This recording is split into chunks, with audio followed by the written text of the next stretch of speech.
هغه حوصله د هغه جذبه ډېره زیاته وي. ایمون هم په عمر کې به ډېر کم وي، خو چې ما د ده هغه ولیده، د جذبه ولیدله، د قوم دپاره ما درد ولیده، نو ما له دا یقین وشوه چې د قوم مشرانو کشرانو چې کومې دواګانې کړي دي که نه، دا په دې ځای کې لګېدلي دي. تاله یو داسې کس را مخې له شوه چې هغه کې د قوم د لیډینګ پوره کوالټي موجوده ده. هغه د قوم دپاره خبره هم کوی شي، هغه د قوم دپاره بغیر د مفادو نه هر یوه منډه ترړاولی شي. الله پاک دا خصوصیت پکې اچولی ده. ډېر ښه فیملی نه ده، ډېر ښه خاندان نه ده. تاسو ټول به یې پېژنو.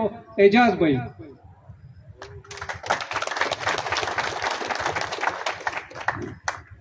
بسم الله الرحمن الرحیم.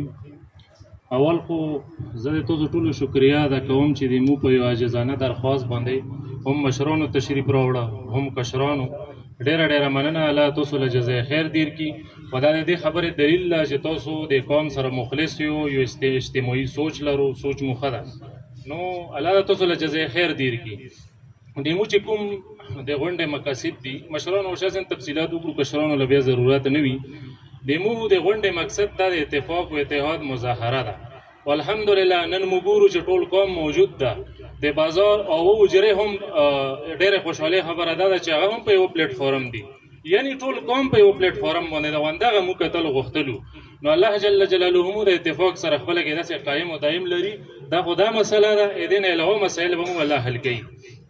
دې نه علاوه زه صرف دو په دعوې باندې یو څو خبرې کول غواړم چې کوم سنهیل کومه دعوا کړې ده. دو دا خبره کوي چې مولا مشر سمند خان د تاسو دا ځای راکړی ده. نو اول خبره به زه دا وکړم چې هغه دومره کمزوره سړی نه و چې هغه د قوم شی به تاله در کوي د قوم د مشورې نه بغیر. یوه خبره خو دا ده.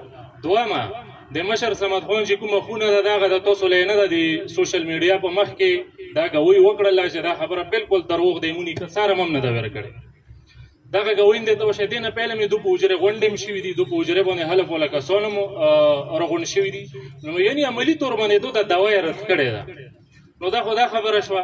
او بل که چیرې مشر سمد خان دی مو که هغه دا ځای دوله ورکړی دی، خو به څه دلیل وي که نه، څه ثبوت به وي، څه ګواه به وي، خو هېڅ شی هم نشته ده. نو د دو دعوا داسې دعوا ده. او بل دې کې داسې موقع هم راغلي چې د موږ قوم کله د دونه جرمونه اخیستي دي چې کوم غلط تصرفات دو کړي وو د موږ د اجازات نه بغیر.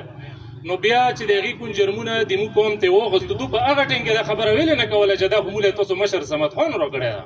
نو هغه ټایم کې دا خبره نه وه. نو دوله 2022 کې دا خبره رایاده شوه. نو دو د دعوې دغه حقیقت ده. نو نه سر شته نه پخې شته، دغه دو دعوا ده. د دې نه علاوه سلیم ملک هم پوه شه بار دا خبره کړې ده چې زه خپله غاړه کوم له نه درنم. که چیرې د مو نیکه داسې څه خبره کړې وی نو بالکل مو به ویله چې داسې خبره شوې ده، خو داسې خبره سره شوې نه ده. دا خبره ده په مو باندې دروغ ده. نو دې شي هیڅ حقیقت نشته. اوس یو داسې شی چې هغې سره حقیقت نشته، هغې په بنیاد باندې ته موله حلف راکوي، موله قرآن راکوي. نو د هغې خو د دغه حقیقت ده. نور شهباز نیکه بلندر دا بالکل د قوم مشترکه ملکیت ده. دا د مو د پلار نیکه جایداد ده. په دې کې د مو تصرفات ثابت دي. په دې کې داسې به ته وایم چې د انګریزانو دستاویزاتو او د هغو د لیکلو مطابق هم دا د قوم زرغونخیل ده. هغوی دوره پورې لیکل کړې ده که چیرې زرغونخیل او سنیخیلو له اجازت ورکړه، دا تاریخي ریکارډ ده چې په دې کې کوم مزاره چې شی دي پوه شوې دې د خرڅ اجازت یې ورکړه. نو دو معیشت په پېښه شي. د انګریزانو په ریکارډ کې هم دا خبره ده. دومره یو سپین حقیقت ده. په دې باندې موږ تجربونه اخیستي دي. په دې کې د مشرانو 15مه ونه ښایي چې 15مه ونه مو پکې ورکړې ده که نه، موږ قوم مشران یې. نو که دا شعر یې دغو پوه شو 15مه ونه څرنګې بیا ته ورکوي، په دې باندې بیا څرنګې خبره کېږي. نو په دغه ځای کې د مو تصرفات ثابت دي. دې کې بیخي سره شک ونه کړو. دې سره دا خبره به هم وکړم چې د مو سنیخیل ورور مخکې مې ورته ورور ویلي، اوس هم ورته ورور یو. او دا خبره ورته کوو چې که د تاسو په زړه کې څه خفګان وي، څه ګیله مو نه وي، راشه چې خفګان دې ختم کړم او زړه دې صفا کړم. خو په داسې شکل کې مه راځه چې ته به مالک وي او زه به ټیکهدار وم. د دو سره چې څومره مو مصالحت پیرډونه وچلېدلو، دا به ته وایو چې موږ برپور د لچک مظاهره وکړه. برپور د چې کوم د مو سره حق کېده د هغې نه زیات مو ورکول، هغې نه زیات مو ورکول. خو دا د مو سره هېڅ لچک ونه خل.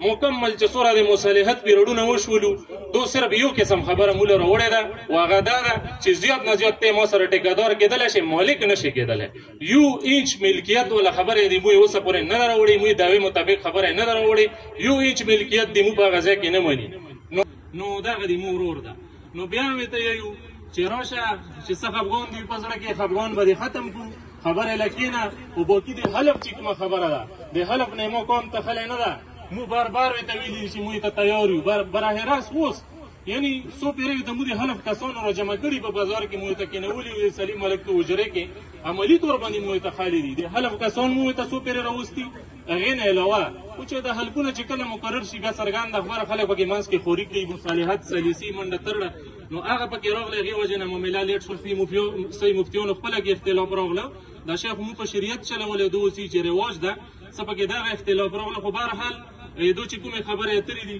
دا ټیک نه دي په مصالحت کې د اوسه پر یو انچ هم دو لچک نه ده خالی نو بس په اخر کې به صرف دومره خبره وکړم چې چونکې د غونډه د مو د اتفاق و اتحاد د مظاهرې دپاره راغونډه کړې چې ګیر چوکې هر سړي له دا پیغام ویر شي ټوله علاقې له دا پیغام لوړ شي چې قوم زرغونخیل ده په یو پلیټفارم ده د ټولو یوه خبره ده او ټول به انشاءالله چې په هر میدان به ودرېدلي اجاز بھائی په یوې خبرې ځان پوه کا چې دا سنخیل کومه خبره کوي ملکیت یې د ما ګرځولی ده راته ویلي دي چې تا نیکه ماله راکړې ده زه د هغې خبرې د تصدیق وکړه چې بولندر د تا قوم زرغونخیل ده دا د تصدیق کړی ده زه ورته د اقرار والا خبره کوم هغې ورته قرآن کوم چې ما نیکه تا سره دا اقرار هم نه ده کړی تا لا یې نه ده در کړی دا کسانو له ویم چې تاسو په دې پوه شو بالکل موږ د مشر ډېره خوسته خبره وکړه که دا شی د ده وی لکه د خبرې له تاسو سوچ وکړو چې دا یی څه دا یی چې د تاسو مشر موله دا شی راکړی یعنې هغه دا خبره مني چې دا شی د زرغونخیل ده خو صرف دومره خبره کوي چې تاسو مشر موله راکړی موږ ته دا حلف چې کوو دا د دې خبرې حلف ته موږ ته په دې باندې حلف په انشاءالله کوو چې د مو مشر تاله دا شی نه در کړی نو هغو دا مني چې دا زرغونخیل ده نو په اخر کې دا لفظونه ټول داسې پورته کړو چې هر چا له دا پیغام لوټ شي د ویډیو هم وګرځوه چې موږ ټول زرغونخیل په یو پلیټفارم یو د موږ ټوله یوه ناره ده یوه خبره ده او ټول ما سره جواب هم راکړو اتحاد زرغونخیل زنده‌باد اتحاد زرغونخیل زنده‌باد اتحاد زرغونخیل هم زنده‌باد ډېره مننه وزه دا ډېر کوم شابسه یم اجاز له او د هغه ملګرو له د ځوانانو له چې داسې خلک شته دي د موږ په قوم کې چې داسې غونډې راجوړوي اجاز به د مو سره په رابطې کې وي د ما سره خاص کر دا بولندر والا چې کومه مسله ده د اتفاق خبرې خو وشولې و اجازه وارزي مولا د سکیلا غونډې وکړله چې دا مو چې کوم ځوانان ګروپ ته زه خو پکې خپله نشته یم او دا نور پکې شته دي بسیاره د مو د ځوانان شوبات لري د بولندر په باره کې پوره معلومات پې شته نه ما ته چې تی پوهوه که نه ته خو د مو سره کښېنې په جرګو کې ناست وې دا یایي چې زه یې پوهوم زه ورته یم زه خو ډېر خوشحال شوم ډېر خلک ناست دي که ما چې په څلوېښت پنځوس تنه دي دا خو په سوونو په زرګونو ناست دي ما له خو دا نه وه پته موږ کلي له او خبره په هغې کې ډېر خلک وو سره مشوند اجاز بهي وو ډېر خلک راغلي ما ته چې یو جګړې ما کو په خبرو کار کېږي جګړه وکړې بیا هم فیصله